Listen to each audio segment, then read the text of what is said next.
ഇത്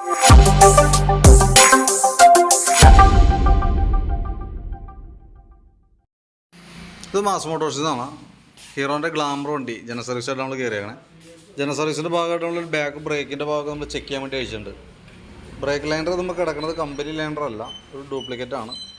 എസ്കേയുടെ തന്നെ കുറഞ്ഞ ബ്രാൻഡാണ്, കുറഞ്ഞ മോഡലാണ് ഈ കിടക്കുന്നത് കേട്ടോ. അത് ലോക്കൽ ബ്രാൻഡായിട്ട് വന്നത്.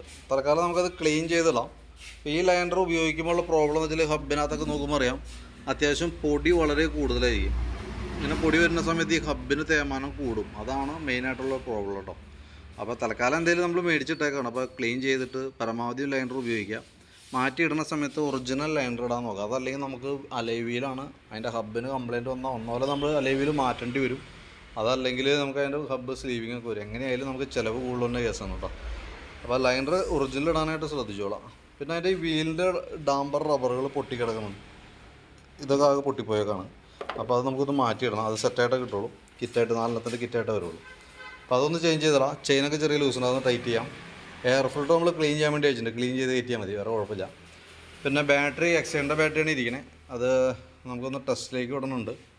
വോൾട്ട് ടെസ്റ്റ് ചെയ്യുമ്പോൾ 12.59 12.5 വോൾട്ട് കിട്ടണുണ്ട്. നമ്മൾ ബാറ്ററി ടെസ്റ്റിലേക്ക് കൊടുത്തിട്ടുണ്ട്. കംപ്ലയിൻറ്റ്സ് എന്തെങ്കിലും അറിയാനായിട്ട് സാധിക്കും.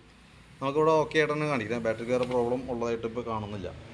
പിന്നെ അതേപോലെ തന്നെ എഞ്ചിൻ ഓയിൽ മാറുന്നുണ്ട്. പിന്നെ ഫ്രണ്ട് ഭാഗത്തേക്ക് വരുമ്പോഴത്തേക്കും ഫ്രണ്ട് ടയറിൻ്റെ കണ്ടീഷനൊക്കെ നമ്മൾ ചെക്ക് ചെയ്യുമ്പോൾ ടയർ മാക്സിമം തീർന്ന് നിൽക്കണം കേട്ടോ. ഈ സൈഡിലെ ഗ്രൂ നോക്കണ്ട, സെൻറ്ററിലൊട്ടും പെടുത്തില്ല. ടയറിന് അതിൻ്റെ ഉപയോഗം കഴിഞ്ഞേക്കണതാണ്. പിന്നെ ഫ്രണ്ട് ബ്രേക്ക് പാഡ് സെറ്റൊക്കെ നമ്മളൊന്ന് അഴിച്ച് ചെക്ക് ചെയ്യാനുണ്ട്. ബ്രേക്ക് പാഡ് അത്യാവശ്യം ഉപയോഗിക്കാനുണ്ട്. അപ്പോൾ ഒന്ന് ക്ലീൻ ചെയ്ത് ബ്രാക്കറ്റൊക്കെ ഒന്ന് ഗ്രീസ് ചെയ്ത് റീസെറ്റ് ചെയ്യാം. പിന്നെ അതേപോലെ തന്നെ എഞ്ചിൻ ഓയിൽ മാറുമ്പോൾ ആ കൂട്ടത്തിൽ കൂടെ തന്നെ നമുക്ക് അതിൻ്റെ ഫിൽറ്ററും കൂടി ചേഞ്ച് ചെയ്യേണ്ടതായിട്ടുണ്ട് കേട്ടോ, ഓയിൽ ഫിൽറ്റർ. അപ്പോൾ അതും കൂടി കൂട്ടത്തിൽ കൂടെ മാറ്റി വിട്ടേക്കാം. സ്പാർക്ക് പ്ലഗ് നമുക്കൊന്ന് ക്ലീൻ ചെയ്ത് കയറ്റിയാൽ മതി. വലിയ കാര്യമായിട്ടുള്ള പ്രോബ്ലം ഇല്ല. എയർ ഫിൽറ്റർ മാറ്റുമ്പോൾ ആ കൂട്ടത്തിൽ ഒരുമിച്ച് മാറ്റിയാൽ മതി. നിലവിൽ സർവീസ് സംബന്ധമായിട്ടുള്ള വർക്ക് മാത്രമേ പറഞ്ഞിട്ടുള്ളൂ. അത് മാത്രമാണ് നമ്മളിപ്പോൾ ചെയ്യുന്നത്.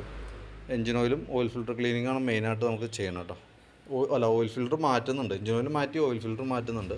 പിന്നെ സർവീസ് സംബന്ധമായിട്ടുള്ള വർക്കുകളാണ് ഉള്ളത്. അതിനകത്ത് ബാക്കിലത്തെ വീലിൻ്റെ ഡാമ്പർ റബ്ബറും കൂടി കൂട്ടത്തിൽ മാറ്റുന്നുണ്ട്. അപ്പോൾ ഞാൻ അതിൻ്റെ ഏകദേശം ഒരു എസ്റ്റിമേറ്റ് നോക്കിയിട്ട് അതിൻ്റെ ഡീറ്റെയിൽസും കൂടി വാട്സാപ്പിലേക്ക് ഇട്ടേക്കാം. നോക്കിയിട്ടൊന്ന് റിപ്ലൈ ഇട്ടാൽ മതി. ഓക്കെ.